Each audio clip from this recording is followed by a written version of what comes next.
Yeah. Aavishkar is also going to tell us how to make maths so interesting.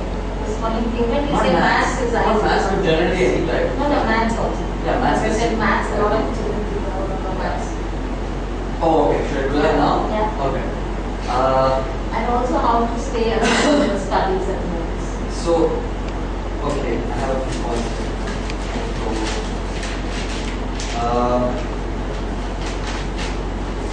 So, I thought I was going to be addressing a much younger audience, so I prepared slightly different points. But the first thing is, I think that what you have to do is you have to make it interesting for yourself. Maths is pretty much everywhere, so it's in computer science, it's in medicine, it's in business. There's a lot of aspects of maths that you don't even see on the surface. What they teach you in school is algebra, geometry, how to calculate the angle in a triangle, right? A lot of things you don't actually care about, but it's the applications of maths that are really, really interesting. Figuring out what the prices of the stock are going to be 2 years from now or 2 days from now, and with what probability they're going to be that way, or figuring out what the position of this electron is going to be in the next 2 seconds. All these things involve completely heavy calculations, and there's so many things that we are actually interested in that we think have nothing to do with maths, but they have everything to do with maths.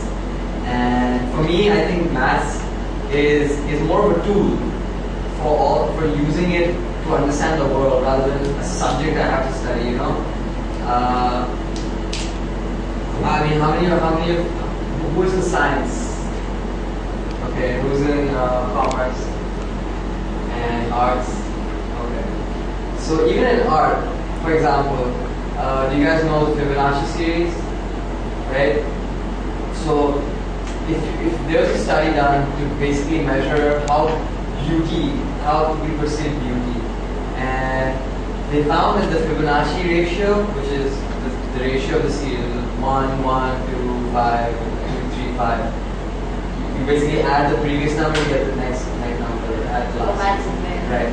So it's so deeply embedded in even our ability to perceive beauty that people who are allegedly like actors and stuff, they have perfect ratios on their face matching those Fibonacci ratios. So even the Taj Mahal has the Fibonacci, and that's why we find it so beautiful. So there's all these things that are so deeply embedded that have maths involved that we don't even see on a surface level.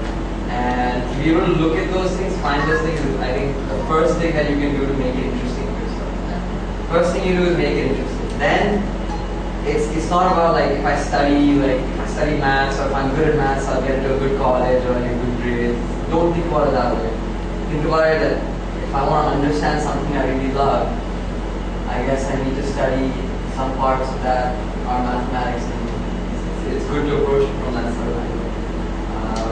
It's not just for the study part, the exam part. Right. It's also because you want to understand and know about things. Then only you enjoy it. For me, what helps me like a subject is when I get good at it. Like,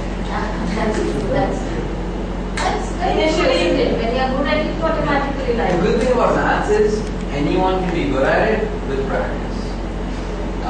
It's a big Right. So I mean, underline. even I'm not a genius or anything. I got good at it by practicing a lot, and it's something you have to do. You have to sit your butt down and just But that do it. makes you need to say reflexively your mind keeps calculating when you practice. No, Somehow. no. What habit? You ingrain the concepts to the point where you understand everything. So you know what a derivative is. It's not that you're mechanically calculating it.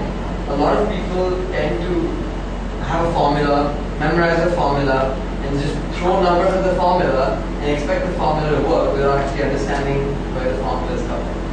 Right?